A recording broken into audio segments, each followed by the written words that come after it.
آنے والا موسم ماہ سیام رمضان المبارک، یہ ہماری زندگی کے اندر یہ نور داخل کرتا ہے کہ میرا اللہ دیکھ رہا ہے۔ کڑکتی دھوپ، برستی گرمی، زباں کانٹا، ہونٹ خشک، گلا خشک، دروازہ مکفل، ٹھنڈا پانی دستیاب، لیکن ایک گھونٹ بھی حلق سے نیچے نہیں اتارتے کہ میرا اللہ دیکھ رہا ہے۔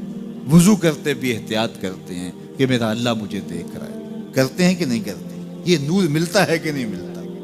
اس کو پھر جذب کر لینا چاہیے تاکہ یہ زندگی میں چھا جائے، کیونکہ جو رمضان میں دیکھتا ہے وہ غیر رمضان میں بھی دیکھتا ہے۔ اور پھر پانی نہیں پیتے کہ اللہ دیکھ رہا ہے، کھانا نہیں کھاتے اللہ دیکھ رہا ہے، لیکن جب آنکھ بھٹکتی ہے تو اس وقت اللہ نہیں دیکھتا، جب خیال بہکتا ہے تو اس وقت اللہ نہیں دیکھتا۔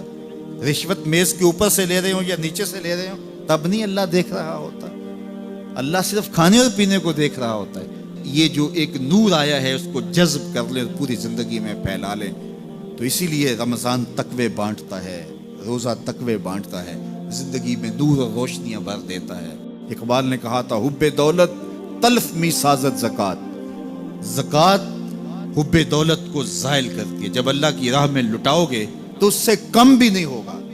میرے حضور نے 3 چیزیں قسم کر کے کہی۔ حضرت ابو کبشہ الانماری رضی اللہ تعالیٰ عنہ سے مروی ہے، میرے حضور نے ارشاد فرمایا اگر کوئی شخص کسی کو معاف کر دیتا ہے تو اس کی عزت کم نہیں ہوگی، میں محمد اللہ کی قسم اٹھاتا ہوں۔ دوسری بات میرے حضور نے فرمائی کہ جو شخص مانگنے لگ جاتا ہے، سوال کا دروازہ کھول لیتا ہے، اللہ اس کے لیے محتاجی کا دروازہ کھول دیتا ہے، اس کی کبھی کمی پوری نہیں ہوتی۔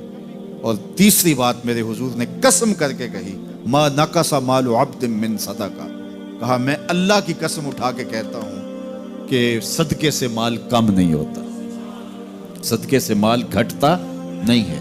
تو ایک تو مال بھی نہیں گھٹے گا، یہ ضمانت کس کی ہے؟ میری نہیں ہے، یہ رسول اللہ کی ضمانت ہے۔ ایک تو مال بھی کم نہیں ہوگا، اور دوسرا یہ ہے کہ حب دولت ختم ہوگی۔ حب دولت تلف می سازت زکات، یہ ماہ سیام آ رہا ہے تو زکات سے حب دولت کو کم کیجئے، بلکہ صدقات دیجئے، نفلی صدقات کیجئے، غرباء کی مدد کیجئے، مساکین کی مدد کیجئے، اپنے غریب محتاج رشتہ داروں پہ غور کیجئے، ان کی مدد کیجئے، اپنی ہمسائیگی میں دیکھیے، پردے سے مدد کیجئے، ان کی عزت نفس بھی مجروح نہ ہو۔ یہ جو نمائش لگا کے 10 اخباروں میں چھپوا کے لوگوں کی مدد کرتے ہیں، اس سے گریز کیجئے۔ کبھی سوچیں کہ اگر آج کسی کی بیٹی لائن میں کھڑی ہے تو کل اگر یہ مرحلہ میری بیٹی کے لیے آ جائے تو پھر میرا مزاج کیا ہوگا؟ تو عزت نفس کا خیال رکھیے، لوگوں کی غربت کا تماشا نہ اڑائیے، اور لوگوں کی جو ہے وہ محتاجی کو اپنی تسکین کا ذریعہ نہ بنائیے۔ یہ تو اللہ نے تمہیں دیا اور انہیں نہیں دیا، اور وہ آزمائش کی گھڑی میں کھڑے ہیں، تم ان کے ساتھ کھڑے ہو جاؤ۔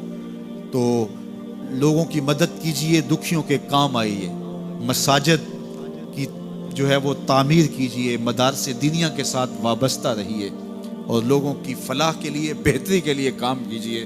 اللہ نے آپ کو دیا ہے، یہ مال یہاں رہ جانا ہے۔ میرے حضور نے فرمایا ابن آدم کہتا ہے میرا مال میرا مال، اس کا مال وہ ہے جو اس نے کھایا یا پہنا اور پرانا کر دیا یا آگے بھیج دیا، باقی اس کا نہیں ہے، وہ وارثوں کا ہے۔ مرتے ہی ورثہ بن جائے گا، مرتے ہی ترکہ بن جائے گا۔ کفن بھی میلا نہیں ہونے دیں گے کہ بعض اولادیں تو بانٹ لیتی ہیں۔ اللہ اکبر، وہ گھر جو ان کے لیے بنایا تھا، ایک رات بھی تجھے اس گھر میں رکھنے کے لیے تیار نہیں ہوں گے۔ آج تیرا نام چھن گیا، آج کوئی یہ نہیں کہتا کہ پیچھے سے امام گے اور حاضر اس چودھری صاحب کے، حاضر اس میت کے۔ آج تو ڈیڈ باڈی بن گیا، آج تو میت بن گیا۔ آج خان صاحب، ملک صاحب، چودھری صاحب، پیر صاحب، مفتی صاحب، تیرے سارے ٹائٹل چھین لیے گئے۔ آج پیچھے اس امام کے اور دعا واسطے حاضر اس میت کے، آج تو میت بن گیا۔